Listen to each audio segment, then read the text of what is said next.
After the ruins of the Indus Valley civilization, the age of Buddha lends us a new perspective on architecture, which people refer to nowadays as Bodh Vastukala. When Buddha turned 80, he told his disciples that he would let go of his body very soon. But he urged them to follow his teachings even after his death. Once he had a meal with Kunda, who was an ironsmith. After that meal, he left for the heavens. Many people believe that the food he had at Kunda's house gave him food poisoning, while others believe that his death was a result of old age. Actually, no one really knows the real reason of his death, but he had told his disciples that no one would be held accountable for his death. 7 days after his death, his body was carried to the Mukuta Bandhana shrine and cremated with sandalwood. From the ashes of Buddha, 4 eye teeth, that is canines, 2 collarbones and 1 neck bone was found. These are known as dhatu, the places where Buddha's relics were carried to. Stupas or burial mounds were built. Stupas usually have 2 important parts, egg or gumbad and harmika, within which the relic is placed. Buddhist stupa is the most significant and the oldest form of Buddhist architecture. Stupas were made into many natural shapes like bell shape, pot shape, bubble shape, and sometimes in paddy straw shape, that is, like the shape of a crop of rice. Stupas can be seen in a lotus bird shape as well. Ashoka made around 84,000 stupas in India, but most of them have been destroyed.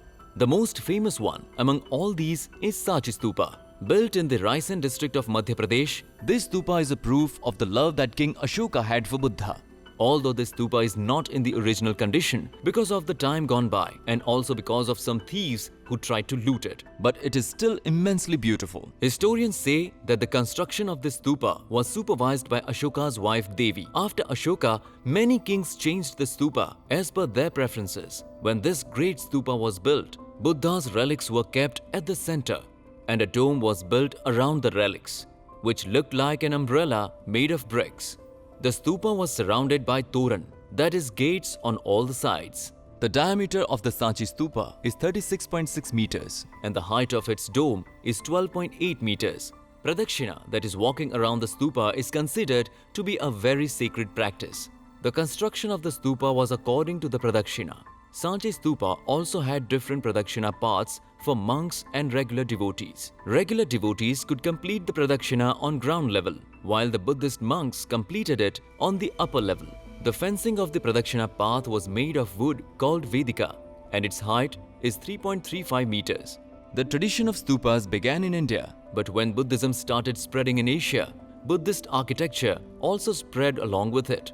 This is how stupas started resembling the pagodas. These pagodas are usually multi-storied, unlike stupas. Soingi was the first pagoda that was built in 523 AD in a Chinese city called Henan, which stands even today. Along with the stupas, Buddhist architecture also includes the construction of Chaityagraha, that is temple halls throughout the country. Some Chaityagraha were made from bricks, while others were made by carving stone. Nowadays people call them rock-cut monasteries or Buddhist caves. Buddhist caves were being built from 100 BC. The most beautiful caves in India are at Ajanta, Ellora, Bhaja, Kerala, Bagh, Nashik and Kanheri.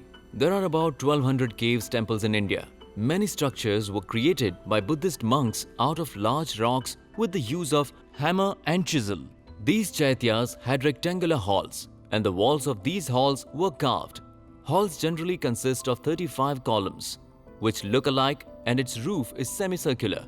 Pillars consisted of 3 parts. Number 1, prop, which was underground. Number 2, shaft, which was above the ground and was polished. And number 3, capital, which was the head of the pillars. Pillar heads were always in the shape of an animal head. A stupa was made in the end of the hall, which had an umbrella over it, that is the symbol of Buddhism. The facades of the chaityas were made of teak wood, which would give the impression that the whole structure was built on the back of the elephants. Indian monks took the art of building caves with them to China. Such temples were made in the 4th century in Danhuang and Tanhuang. Bihar, Odisha and eastern Uttar Pradesh had lots of deep and wide rivers, and during the rains it was impossible to cross them without a bridge. In those days, bridges were made of wood, which were of no good in the monsoon. Hence, Buddhist monks needed a place to stay during the monsoon, and that purpose was fulfilled by the vihars and mutts. Vihars had to have a garden, a well, a dining hall, and a dedicated meditation room. An entrance porch was built in the vihar as well, and many caves were connected to it.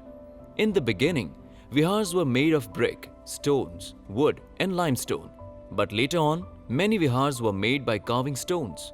This kind of architecture became quite popular on the Silk Route.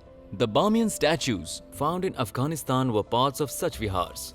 If the Buddhist monks lived in the vihar for a long time, they would stick sacred images of Buddha to pray to, and they made little stupas as well. We can witness the ruins of ancient monasteries in Nalanda and Sarnath. The architecture of Tibetan, Japanese, and Chinese monasteries was quite different from that of Indian monasteries. These monasteries were quite colorful and vibrant. Buddha's images and paintings were made on cotton cloth, which are known as thangakas. Not just the paintings of Buddha, but the mandalas, a ritual symbol of Buddhism, was also painted on it.